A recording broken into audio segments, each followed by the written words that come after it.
Hello beautiful soul! Welcome back to my channel. This is my Ame from Japan, kabayan sa Guitarius. This reading is for you. Palagi naman natin ito ginagawa o sa shiburi lang. Pero let's begin. Vice versa tayo, energy reading sa Guitarius. Tao na nakakonect sa'yo. Tingnan natin kung anong nararamdaman niya sa'yo. Intention, action o behavior. Ang nararamdaman mo. Ano ang hindi mo alam sa connection na ito. At ang advice. Siyempre sa mga gusto magpa-personal reading, nahadyan po sa pinaka-YouTube ko o sa description below ang aking link ng aking FB para sa detalye. Paki-message ako sa Messenger o ilalagay ko dyan sa video. Para ma-check nyo rin, para hindi kayo ma-scam. Okay. Taon na ako na kay Sagittarius, double, triple, single ka man. Ano ang nararamdaman mo kay Sagittarius? Vice versa, energy reading po tayo. Three of Swords.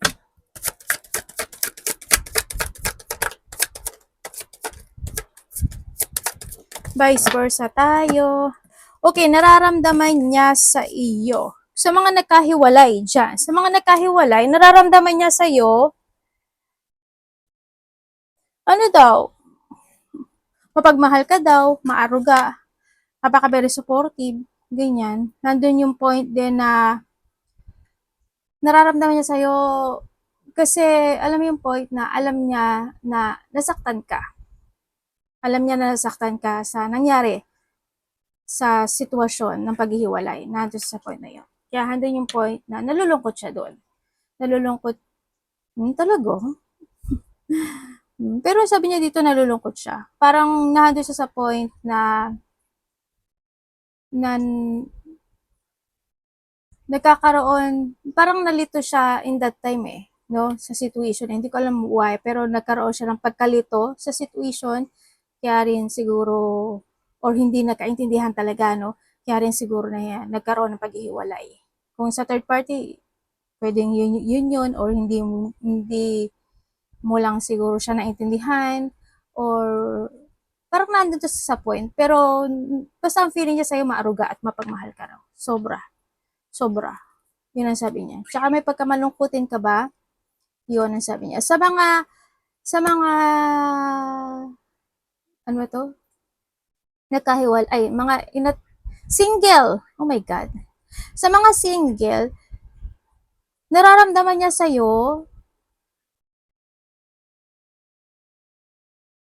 nalilito daw siya Hindi ko lang bakit.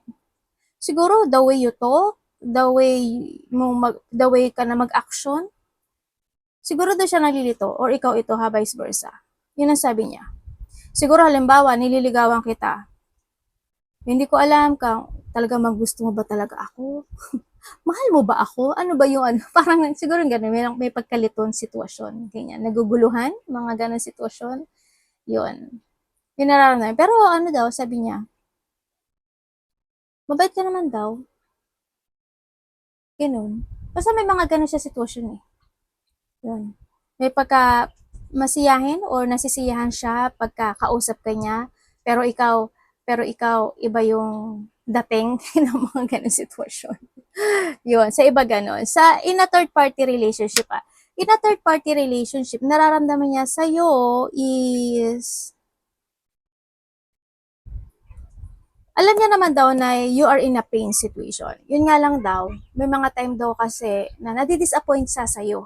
Hindi ko alam bakit pero sabi niya, I'm disappointed when it comes kay Sagittarius. Yun ang sabi niya. Sa may mga third party Tapos minsan daw, medyo nagkakaramdam siya ng depression. Yun. Pero kung sasabihin niya naramdaman siya, mabait, as in, caring. Caring ka, loving, and napaka-very creative person mo daw, baka very supportive mong tao yon. Ganyan. Siguro lang, may mga time lang talaga na nagkakaroon talaga ng conflict when it comes to disconnection. Yan. May mga intense, no, dito sa connection na to.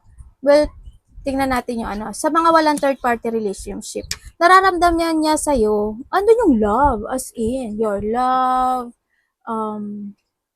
mapagmahal, maalaga, maaruga, masiyahin. You always try to make it balance pagdating sa connection, ano.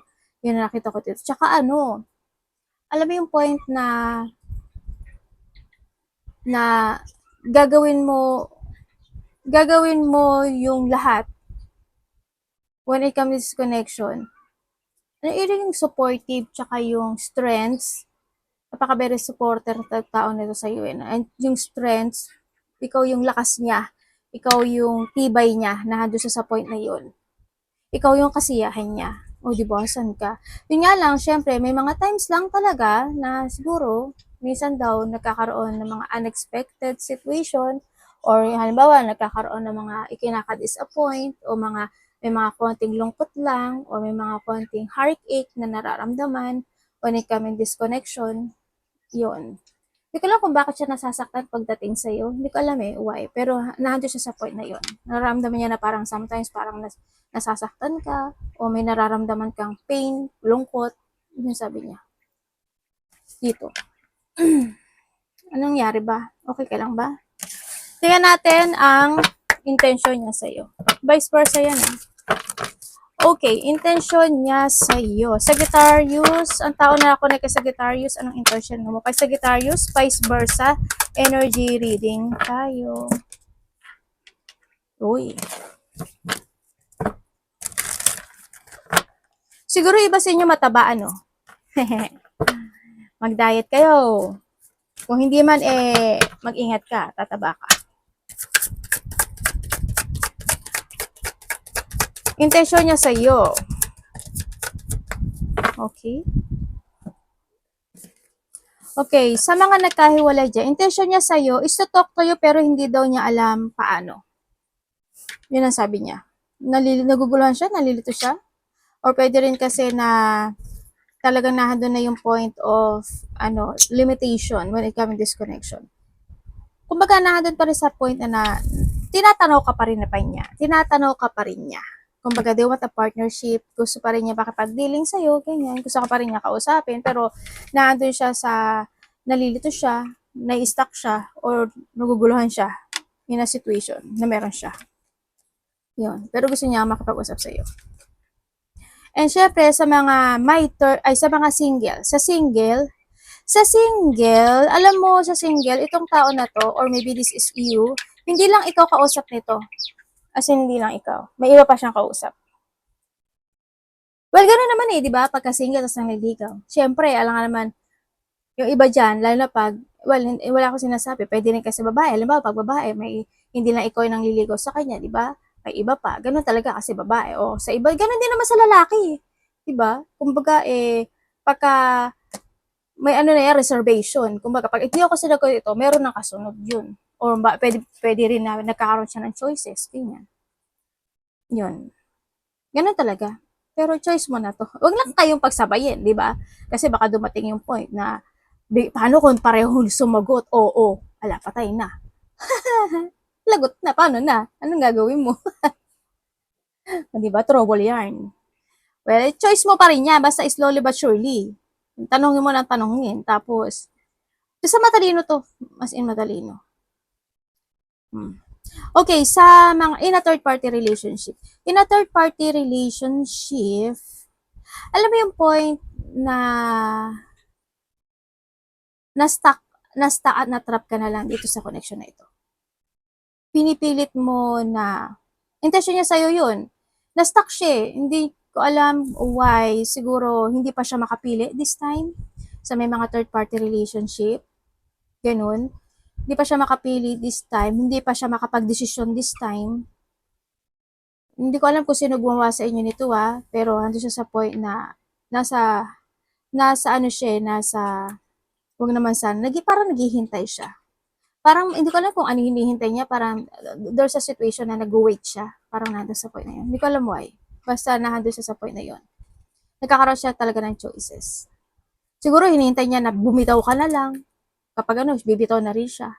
O naghahanap na lang din siguro siya ng butas para totally makapag-separate sa'yo. Oh, wag naman. Oh my God. Diba? Or vice versa. Baka ikaw yung third party or ikaw gumagawa. Ganyan.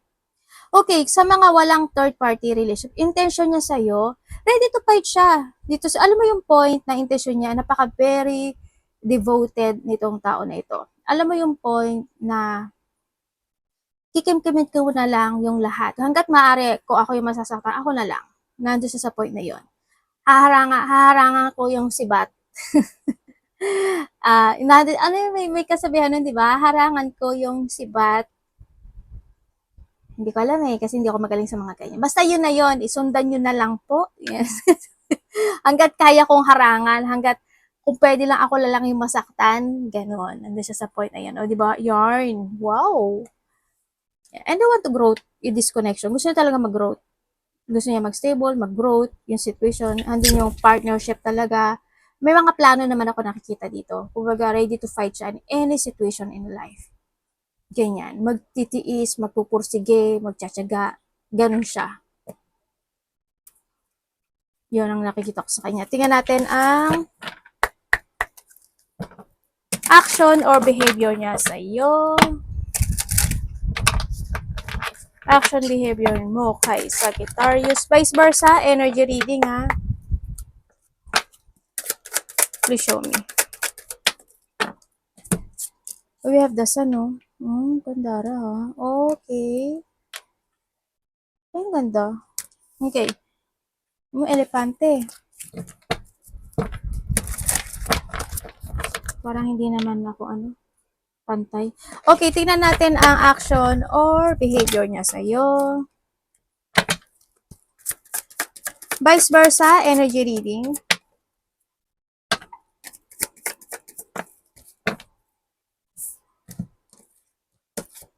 Okay, sa mga nagkahiwalay dyan, syempre, andun yung point na they want to commit again. They manifesting, no? Na makapag-commit uli sa'yo, na gusto niya ng resetting. Kasi sa nakikita ko dito, andun siya sa point na hindi ka pa niya totally nalilet go eh. Either naiisip ka pa rin niya, ganun. And isa sa inyo kasi andun yung point, alam mo yung point na na they want to recover this connection. They want to reset again yung connection na ito. Yun ang nakikita ko dito. Pero ang sinasabi niya dito is, yung iba, pero kung hindi mo na ako mahal at talagang wala ka na nararamdaman, sana makita mo yung tao na magbibigay sa'yo ng pagmamahal. O di ba, mabait din naman pala. Sa iba ganun. Siguro if ever na hindi mo na siya tanggapin, nandun sa point na yun. Yun. Okay, sa mga single, behavior na action niya sa'yo is, bakit? Talaga? Sabi niya kasi dito, papahalagahan kita hanggat kaya ko pahalagahan ka, pero sabi niya, meron lang, parang meron siya sitwasyon na hindi siya sigurado sa mga single. May sitwasyon siya na hindi siya sigurado. Siguro when it comes to a married, ganyan, or kung lalo na kung iba yung religion niya, di ba? Yan, hindi niya alam kung matatanggap mo. Halimbawa, di ba may mga religion na pwedeng ipakasal sa ilang tao, ganyan, or pwede rin kasi na hindi talaga pa siya in a way na magpakasal. Pwedeng na doon sa punay. Pero hindi, dabatay na tayo sa kasalan, di ba? Kasi bago pa lang naman kayo. Baka kaya hindi rin niya naiisip yun. Pero dito sa sitwasyon na nakikita ko dito, basta as long as masaya sa sayo, sabi niya. As long as kaya mo maghintay. Halimbawa, naging kayo, as long as kaya mo maghintay na dumating doon, maghintay ka. Alam mo, maghintay ka ng hello. Huwag naman sana. Pero choice mo yan ha. Sa mga may third party relation, behavior and action niya sa'yo, wala na siya pagmamahal sa'yo, pero mahalaga ka daw sa. Iba kasi yung pagpapahalaga sa pagmamahal, di ba? Iba yun eh. Hindi ko alam why. Pwedeng halimbawa, handun talaga dahil baka kinasal talaga kayo, o kaya naman baka may mga anak kayo. Diba? O kaya naman, handun talaga yung connection. Pero, sabi niya dito is, behavior and action niya is, yun nga, wala na siyang nararamdaman na love talaga sa'yo, pero mahalaga ka daw sa kanya. Ano pipiliin mo? Pagmamahal o pagpapahalaga? Ang hirap. Ako din nahihirapan. Ako ay nahihirapan eh. Kasi ako nagbabase. Yun. Okay, sa mga walang third party relationship, ang behavior and action niya sa'yo is, alam mo yung point na hanggat kaya niya ibigay yung mga pangako o yung manifestation na hinihiling mo pagdating sa kanya, ibibigay niya. Pero syempre, minsan daw kasi, alam mo yung point na bago niya maibigay sa'yo, halimbawa, bibili kita, halimbawa humingi ka sa kanya, tapos wala ako sa ngayon, pero pipilitin ko yun na makamit yun para maibigay ko sa'yo. Ganon. Ganon siya. Sa mga walang third party to yun ang sabi niya. Kakayanin ko. Nandun siya sa point na yun. Kung may mga bagay o sitwasyon lang daw siya na pwede niyang i-reset or pwede niyang i-let go para sa'yo or pwede niyang umpisahan o ibigay para sa'yo, bibigay niya. Pero sabi niya mahalaga to sa akin, si Sagittarius. As in, mahalaga siya sa akin. Siya yung tao na they give me a sun. Ano yun? Sunshine? Sunshine. Pag kumbaga ikaw daw yung nagpapainit sa kanya, mainit daw kasi yung pagmamahal mo or basta you give your warm heart, tapos love and happiness. Ikaw daw yung kasiyahan niya. Yun nga lang, syempre may mga times lang talaga na alam mo yung point na hindi niya, they feel drained kasi, hindi ko alam why pero they feel drained. Siguro, kung may mga bagay talaga siya na gusto niya talaga ibigay talaga, so hindi pa niya maibigay-bigay. Nandun sa point na yun. Kumbaga hindi niya kayang punuan yung pagmamahal, hindi pa niya kayang punuan yung pagmamahal na ibinibigay mo sa kanya. Hindi niya pa mapantayan yon, pero parang pipilitin ko. Parang nandun sa point. As long as nandiyan ka sa tabi ko, makakaya ko. Alam mo yung point na yun? Yun. Tingnan natin, ang vice versa tayo, ano ang nararamdaman mo, Sagittarius, sa tao na ito.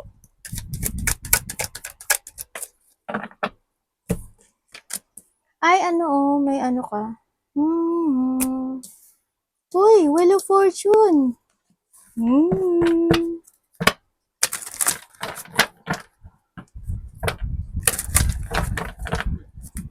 Okay. Nararamdaman mo, Sagittarius, sa tao na to? Vice versa, energy reading.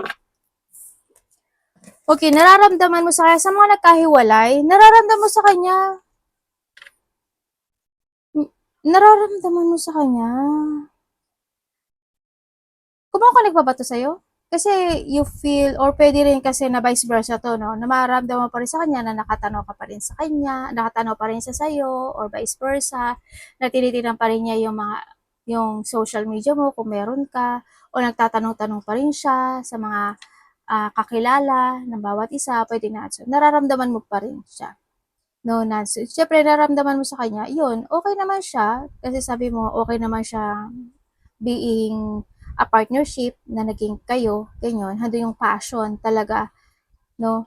Handun yung attraction. Yun nga lang, syempre, dumating yung time na, syempre, maring hindi tayo destined talaga. Parang nahandun sa point na yun. Yun. Hindi tayo meant to be. Dumating yung point na yun. Yung sabi mo. Siguro nga hindi tayo. Pero if ever, no, kasi nandito rin yung point na if ever na na why not, parang yung iba sa inyo, yung wala pa talagang karelasyon na if ever, why not? Yun. Pero hindi pa rin yung pagmamatsyag no? Ano pa ginagawa niya? Ano ba yung meron siya ngayon? Yun. Okay, sa single, hindi ko alam kung saan kayo nagkakilala, kasamahan mo ba to sa trabaho, pinakilala ba to na related ba siya sa trabaho mo o kaya is nakilala mo lang ba siya sa internet o kaya naman is naging naging susi yung mga kasamahan mo sa trabaho, yung mga kilala mo para makilala mo tong tao na to, pwedeng nato sa point na yun, yun. Pero ang nakikita ko dito is, sabi dito kasi ni Universe Sagittarius, sa mga single dyan, basta alam mo, ang dami mo na daw kasi napagdaanan. Sabi dito, ang dami mo na napagdaanan na sitwasyon in the past na hindi naging maganda yung connection, siguro naman daw sana ngayon alam mo na yung gagawin mo. 'Di ba? 'Yun ang sabi niya. Sabi ng universe hindi ako. Ito binasa ko lang. Siguro alam mo naman daw na gagawin mo na ngayon. Kumbaga sinasabi niya na huwag kang maging tulad ng dati kasi pag naging tulad ka ng dati, babalik ka. Babalik 'yun. Same pattern. Ganun. Sa mga walang third Nasaan na ba tayo? Sa in a third party relationship. In a third party relationship, oo naman, alam mo na may kausap siya, 'di ba? Alam mo na meron talaga siya. Kung nararamdaman mo sa kanya 'yun, 'yun nga. Alam mo na meron siya. Baka naghihintay ka na lang din. Yun ang sabi mo. Tsaka ang dami mo rin alam mo pagdating sa kanya. Ano sinasabi niya ba na kasamahan niya lang yung kinakausap niya, tina-text niya? Or kapag aalis siya, sino pupuntahan niya? Kumpare niya, kumare niya, kasamahan niya? Meron ba silang meeting? Ayan no si Devil, ay, siguro kitang-kita niya na, ano, di ba? O, di, nagsisinungaling siya. Yan, itong tao na to, sinungaling talaga, sobra. Sobrang makasarili at sinungaling sa Kim. Ganon. Kumbaga na dun sa point na siguro iniisip mo na siya yung tao na mas mabait siya sa iba kaysa sa iyo. Mas okay siya mas gusto niya kausap yung iba than sa iyo, or mas mabait siya sa iba than sa iyo. Sa mga walang third party relationship. Talagang nandun yung point na sinasabi mo na siya na nga. Na. Kung ano man yung kanta na yan kasi hindi ko alam. Diba? Nadinig ko lang sa intuition ko. Yon, sabi mo siya na talaga yung destiny ko. Yan, sabi mo siya na talaga yung tao na alam ko sa buhay ko na bubuo sa akin. Ganyan. Alam yung point na alam ko na mag-growth. Siya yung parang siya yung tao na until the end, hanggang sa pagtanda. Okay? May kanta niya, teka lang.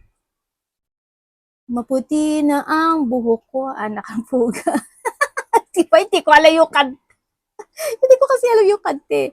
Basta yun na yun. Yan. You are my destiny. You are my destiny. Hindi ko alam ang kanta. Yun nga lang, sinasabi mo dito is parang may blockage ata dito sa connection na ito. No? May konting blockage or may konting harang pa, no, sa iba. Yun. Yan ang sinasabi dito. Tingnan natin ang hidden or yung hindi mo alam sa connection na ito. Vice versa tayo ha. Energy reading. Ang hindi mo alam sa connection nito, pwede ikaw ito or siya. Pero kanina naman to energy. Hindi mo alam sa connection na ito. Kanito tong energy. Okay.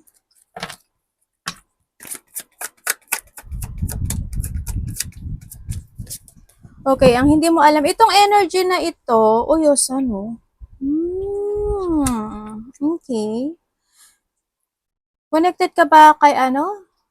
Kay Aquarius, Gemini, Libra, Aries, Leo, Virgo. Leo, Virgo. Aries, Sagittarius, and Leo. Well, kung sino man siyang element na siya, kasi nandito rin siya, nandito rin to, diba? Yung mga Taurus, Virgo, Capricorn.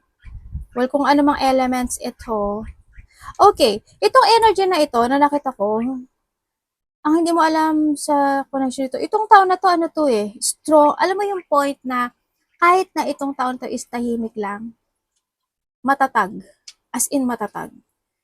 Alam mo yung point na, they want peace, tahimik ako pero, nag-iisip ako na sa point na yun, akala mo lang hindi, ganyan. Kung hanggat maaari, gusto niyang ayusin yung lahat, hanggat maaari, gusto niya maging masaya yung connection, gusto niyang i-recover yung mga dapat i-recover, gusto niya mag-success yung mga dapat mag-success, ganyan.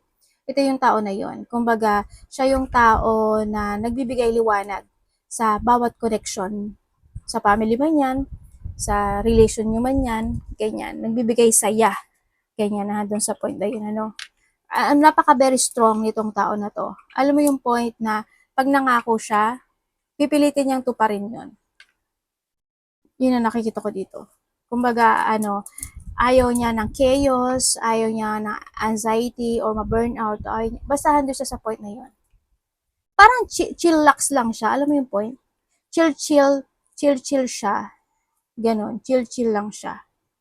Tsaka mabait, understanding, mabait, ganyan.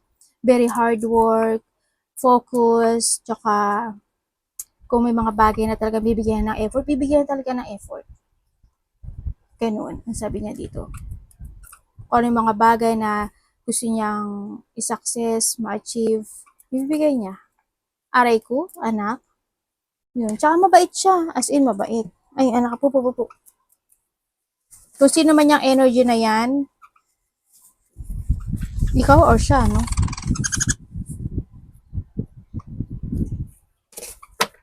Anak, ang daming, pagkain. Ba't pa, nilalagyan ng pagkain yung ni mami? Tingnan natin ang advice. Itong tao na to, nagbibigay liwanag to sa lahat. Kasi di sa sasan eh. Yun ang nakikita ko. Saka strong. And alam mo yung point na palagi siya may mental clarity. Tsaka siya yung tao na born leader talaga siya. Kaya niyang i-manage. Mahirap man yan o madali, kaya niyang i-manage. Pinanganak siya na leader. Tsaka loyal to. Charming, friendly, ganyan. Open naman siya sa lahat. Yun ang nakita ko dito. Yan. Open siya. As in open siya. Kung siguro itong taon na to, kung may mga gusot man, aayusin niya. Nandiyo sa point na yun. Tingnan natin ang advice ni Universe sa'yo.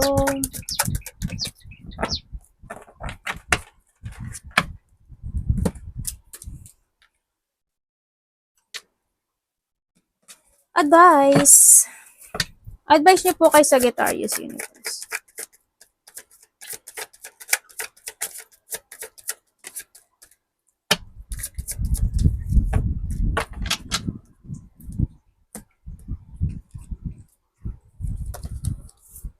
Okay, when it comes sa advice sa'yo, basta tatandaan mo daw Sagittarius, sa lahat to ng aspeto ng buhay mo, always try to make it balance. Yun lang ang masasabi niya. So, basta balansehin mo lang lahat.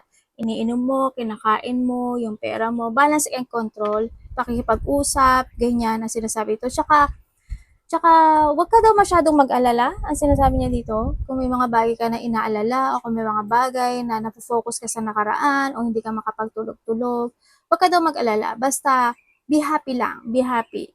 Have fun. Enjoy your life. No, kasi life is short. Nandun sa point na yun.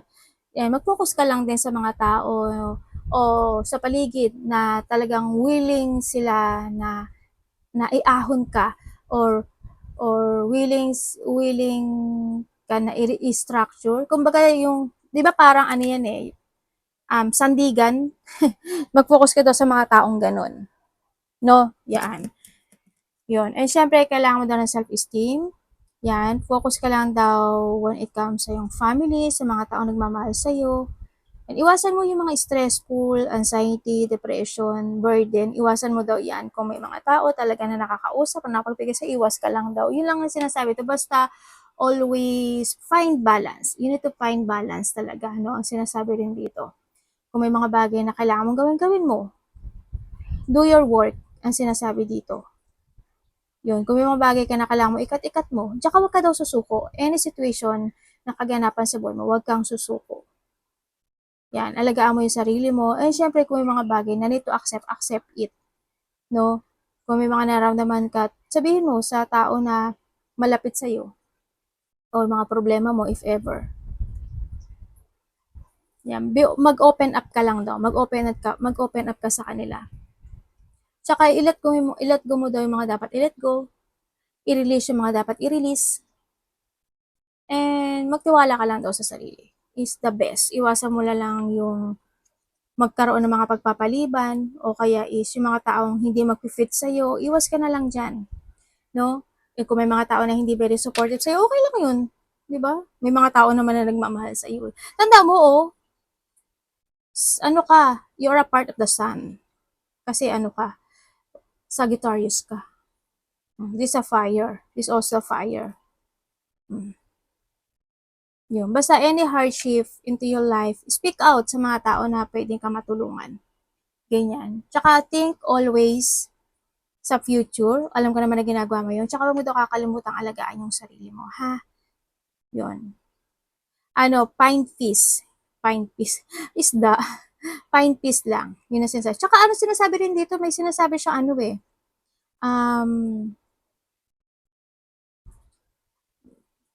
Siguro sadness, iwas ka na lang sa mga ikakasad mo sa buhay or mag-focus to a sadness. Pwedeng na sa point ngayon. Kung may hardship this time or may mga difficulties, accept it. Kumbaga, baka hindi pa sa ngayon, di ba? Baka kasi ipinaprocess yan ng universe to give a better and best para sa iyo. Di ba? Ganun lang yun. Huwag kang mainit kasi may stability naman ako nakikita sa iyo. Success, prosperity, and stability. Ayan. Yun ang sabi. Basta be happy. Be happy. Any situation, malaki o maliit yung natatanggap mo, be happy. Yung mga blessing niya, be happy. Enjoy. Enjoy your life. Okay? Enjoy yung mga person na very connected sa iyo. Yun. Arigato, namaste, God bless.